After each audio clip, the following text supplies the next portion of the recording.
Aport to druga książka Fazbear Frights. Po polsku wyszła już pod koniec listopada, trzecia może wyjdzie gdzieś w okolicach marca-kwietnia, cały czas sprawdzam, czy jej nie zapowiedzieli, ale nie wiadomo póki co. Przy pierwszej książce było jakieś nieporozumienie z angielskim wydawcą w temacie bonusowej historii. Nie ma jej w pierwszym wydaniu, później to poprawili. W Aporcie nie było tego problemu, bonusowa historia jest dostępna od samego początku. W tej serii będę tylko streszczał opowiadania, więc wciąż dla pełnego doświadczenia polecam kupić te książki i przeczytać samemu. Wiem, że wiele osób najpierw czyta książkę, a dopiero potem chce oglądać streszczenia. Jeśli ktoś nie wie, czy nie pamięta, czym jest Fazbear Frights, jest to seria książek z krótkimi, strasznymi historiami. Każda z nich jest poświęcona jednej postaci, jednemu animatronikowi. Więc mamy historię o Funtime Freddym, mamy historię o Chice, mamy też historię o nowych postaciach jak Eleanor z pierwszej książki lub Aport, o którym za chwilę będę mówił. Każda historia prowadzi zupełnie nowy wątek, nie łączą się ze sobą za bardzo, nie musisz ich czytać w kolejności. Na początku nie wiedzieliśmy, co jest celem tych książek, czy są kanoniczne, czy nie, ale na ten moment po angielsku wyszło już 6 takich książek, a będzie z nami 11, pewnie więcej. 12 książek zrobi nam 3-4 paki, ale nie zdziwi mnie już żadna ilość. Ale skoro dostaliśmy już aż tyle, mniej więcej rozumiem, jak je interpretować. Raczej na pewno wszystkie historie Fazbear Frights dzieją się w tym samym świecie, ale tylko niektóre nawiązują do siebie nawzajem. Łączy je Stitch Wright, czyli właśnie postać z bonusowych historii na końcu książki. Jeśli nie obchodzi was Stitch Wright, wciąż możecie czytać każdą historię z osobna, każda jest czymś własnym. Ale jeżeli ktoś chce się w to wgłębić i teoretyzować, Fazbear Frights to inny świat niż świat gier. Są wyraźne różnice, są problematyczne wątki. Mamy na przykład Funtime Freddy'ego, który nie ma prawa znajdować się w tym miejscu w tym czasie. Musiałby być wiele Funtime Freddy'ich, ale to niepotrzebnie miesza. Fazbear Frights ma odpowiedzieć na pewne pytania z gier, ale to wciąż różne światy. Mają podobne elementy, na które powinniśmy zwrócić uwagę. Ale kiedy je znajdziemy, wciąż musimy je udowodnić argumentami z gier. Tak właśnie wygląda cała seria. Książka oczywiście zaczyna się tytułową historią. Aport. Fetch po angielsku. Jak pamiętamy, każda książka ma jakiś motyw przewodni. Pierwsza była o chęci zmiany. Motyw drugiej książki to chęć zdobycia kontroli nad swoim życiem, więc przekonamy się, jakim to wyszło. Aport. Historia zaczyna się w opuszczonej pizzerii, do której włamała się trójka dzieciaków. Greg, Hadi, Cyril, wszyscy w wieku 13-14 lat. Głównym bohaterem historii jest Greg, to on namówił kolegów na wycieczkę, na zewnątrz szalała ulewa. Zdziwili się, że miejsce było dobrze zachowane, meble w głównej mierze stały na swoim miejscu, niewiele było trzeba, żeby odnowić to miejsce. Znaleźli pozostawione nagrody, które były rozdawane w pizzerii, zwrócili uwagę na główną nagrodę animatronicznego psa o imieniu Aport. Zgodnie z instrukcją pies łączył się swoim telefonem i wykonywał przysługi. Chłopak próbował włączyć robota, choć uważali, że ta przestarzała technologia nie będzie działała z ich telefonami, ale po wielu próbach włączyli go, ale wystraszyli się jego ruchu. Kiedy jeszcze drzwi huknęły z powodu wiatru, uciekli, zostawili robota na miejscu. Wrócili do siebie nie myśląc o tym zupełnie. Postacie w tej historii to właśnie ta trójka dzieciaków, nerdy, które chodzą na dodatkowe zajęcia naukowe. Greg interesuje się naukowymi rzeczami takimi jak pole punktu zerowego, REG, czyli generator zdarzeń losowych, telepatia wśród roślin. To wszystko ma swój duży wątek w książce. Greg uważał, że wszechświat słyszy jego myśli, może ci pomóc, może ci dać wskazówki. Uważał, że to wszechświat kazał mu przyjść do pizzerii.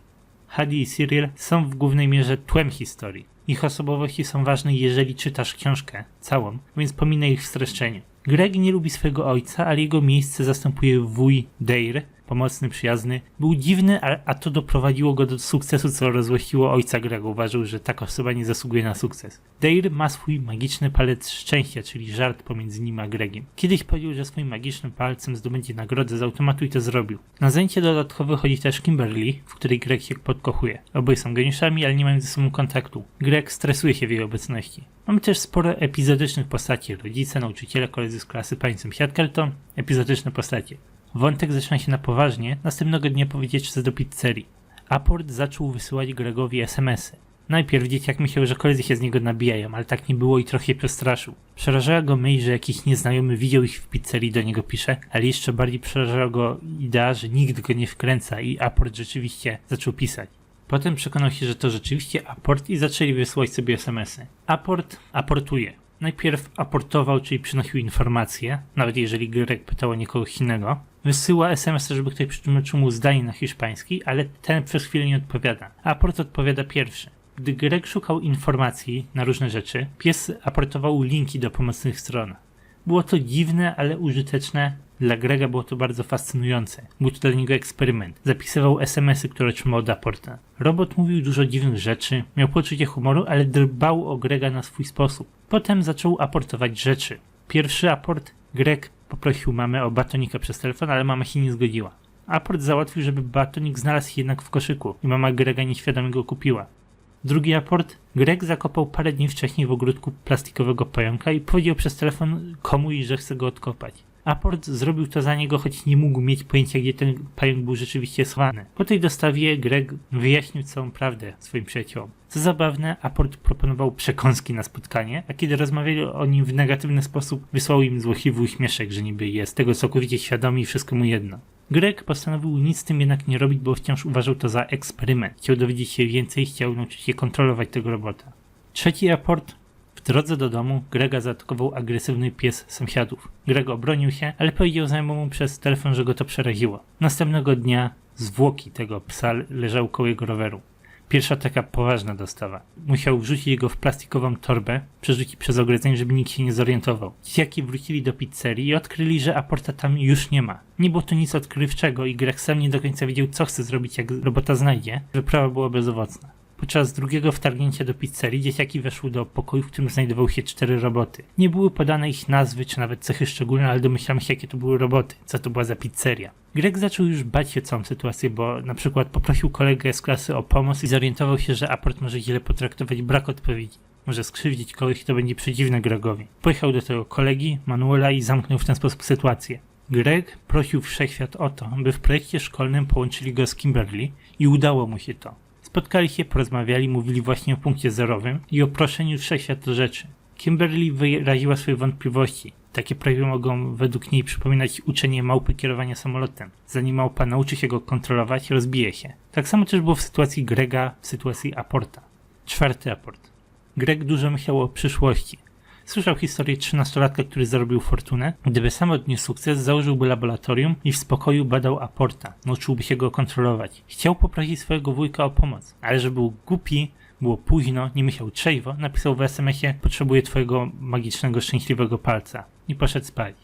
Wyleciał z łóżka o 5 rano, bo zorientował się, co zrobił, ale było już za późno, a odgryziony palec leżał przed jego drzwiami. Mama powiedziała, że wuja zaatakował dzikie zwierzę i nieźle pokiereszowało. Wuj pojechał do szpitala. Żeby było lepiej, koło domu stał zadowolony z siebie Aport, więc Greg wziął kij baseballowy i roztrzaskał robota, który zupełnie się nie bronił. Dzieciak naprawdę załamał się. Zrozumiał, że jest kretynem, że jako 14-latek chce zrozumieć jakieś dziwne siły wszechświata, których nie rozumieli naukowcy. Został w łóżku i nie poszedł do szkoły. Koledzy zadzwonili do niego i próbowali go pocieszyć. Nawet Kimberly pytał o niego, co rozpogodziło trochę sytuację. Powiedzieli: zdobądź ją. 5. aport. Pies wysłał wiadomość: przyniosę.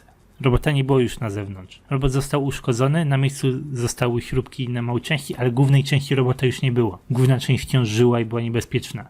Dzieciak natychmiast poleciał do Kimberly. Nie było jej w domu, więc czekał w krzakach. Gdy przyjechała z rodzicami, nie wiedział, co powiedzieć, więc dalej siedział w krzakach, ale został zauważony. Wtedy wybuchł, powiedział całą prawdę. Kimberly jest w niebezpieczeństwie. Włamał się do pizzerii. Robot wypełniał jego zadania. Wszystkiego słuchał jednak jej ojciec, który strasznie się zdenerwował. Zadzwonił na policję, bo jakiś dzieciak straszył jego córkę. Jeden z policjantów był nawet zaskoczony, że budynek pizzerii w ogóle wciąż istnieje. Zabrali Grega, który siedział na posterunku parę godzin, aż wzięli go rodzice. Ojciec był wściekły, ale Greg uspokoił się trochę, bo rodzice Kimberly będą nad nią czuwać. Gdy wrócił do domu, w łazience leżało jednak coś obwiązanego w poczerwieniałe prześcieradło. Aport wysłał wiadomość: do zobaczenia.